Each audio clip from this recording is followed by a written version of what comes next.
আমরা আমরা এতটা ডিসঅ্যাপয়েন্টেড আমাদের এই বিশ্ব নেতাদের উপরে। এই আমাদের ওয়ার্ল্ড লিডাররা দেখতে পাচ্ছেন যে প্যালেস্টাইনে এত নিরীহ মানুষদেরকে যেভাবে হত্যা করা হচ্ছে, এরপরেও তারা চুপ।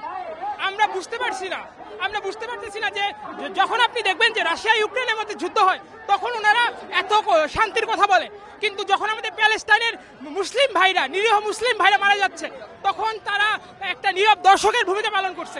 ইসরায়েলি পণ্য ব্যবহার করছে। আমরা সকলের কাছে একটা আবদার নিয়ে আসতাম, আমরা তো পণ্য বয়কট করে আপনি পারছেন না, বা আমার এই পণ্য বয়কটের কি লাভ? আমাদের দেশে 20 কোটি মানুষ আছে, যদি আমরা আমার একার বাজারে, আমার পরিবারের বাজারে অন্তত যদি তাদের লভ্যাংশ থেকে একটি বুলেট বন্ধ করতে পারি, আমাদের 20 কোটি মানুষের থেকে যদি 5 কোটি বুলেট বন্ধ করতে পারে, 5 কোটি জীবন রক্ষা পাবে। অ্যাকচুয়ালি আগে পরে বলতে কথা না, এখনো সবার আসা উচিত, কারণ এটা এখন আর শুধু ইসলাম বা মুসলমানদের জন্য না, এটা হচ্ছে এখন হিউম্যানিটির ব্যাপার। যাদেরই হিউম্যানিটি আছে তাদের প্যালেস্টাইনের সাপোর্টে থাকবে। আমরা দেখতে পাচ্ছি যে 1948 সাল থেকে বর্বর দখলদার ইসরায়েল ফিলিস্তিনের রাস্তাঘাট, তাদের ল্যান্ড দখল করে যাচ্ছে। তো আজ পর্যন্ত আমরা আরব বিশ্ব নেতাদের তেমন প্রতিক্রিয়া দেখতে পাই না। আমরা আরব বিশ্ব নেতাদের দৃষ্টি আকর্ষণ করব যে ওনারা যত দ্রুত সম্ভব ইসরায়েলের বিরুদ্ধে অ্যাকশন নেওয়ার জন্য, এবং বাংলাদেশ থেকে আজকে আমরা এই বার্তা দিতে চাই, এবং আমরা আজকে প্রাইভেট ইউনিভার্সিটি স্টুডেন্টরা বার্তা দিতে চাই, বাংলাদেশের যে ফিলিস্তিনে যা হচ্ছে তা নিতান্তই মানবিক বিপর্যয়। আমরা কোনো ধরনের বিরূপ প্রতিক্রিয়া দেখাবো না, আমরা মাথা ঠান্ডা রাখবো এবং আমরা একটা স্বাধীন দেশ হিসেবে সেই 47 থেকে 24 পর্যন্ত আমরা কেন লড়াই করেছি আমাদের দেশের জন্য, সেখানে আমাদের সামনে আরেকটি দেশ ধ্বংস হয়ে যাচ্ছে, একটা জাতি ধ্বংস হয়ে যাচ্ছে, এটা বাঙালি হিসেবে আমরা মানতে পারি না।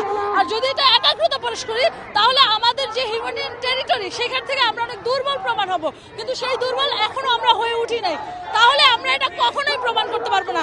সেই জায়গা থেকে দাঁড়িয়ে একজন মুসলিম যেমন মুসলমান হিসেবে, ঠিক তেমনি একজন মানুষ হিসেবে একটা জাতিকে ধ্বংস হতে দেওয়া কখনোই জাস্টিফাইড না। আমাদের আজকের প্রতিবাদটা টোটাল বাংলাদেশের সবাই আজকে একত্রিত হচ্ছে। বাংলাদেশের যে মানুষরা সবাই আজকে জন অভ্যুত্থান করবে, একটা জায়গায় মার্চ ফর গাজা করবে, এটা পুরো বিশ্বে এটা ছড়িয়ে যাবে আজকে যে বাংলাদেশ থেকে কত বড় একটা স্ট্রাইক আসতে যাচ্ছে। এবং আমাদের স্ট্রাইকটা আজকে একত্রিত হওয়ার আমরা আমাদের কিছু বক্তব্য রাখতে চাই, বা সেটা হলো যেমন ইসরায়েলি যেসব পণ্য আছে আমরা ভাঙচুর করব না, কিছু করব না, আমরা তাদেরকে বয়কট করব। বয়কট মানে বয়কট, কোনো দোকানেই সেসব পণ্য আর থাকতে হবে না, যার কারণে দেখা যাবে তাদের একটা বিশাল ইকোনমিতে একটা ঝড় পড়বে। আমরা এই ঝড়টা উঠাতে চাই। আমরা কি করতে পারি?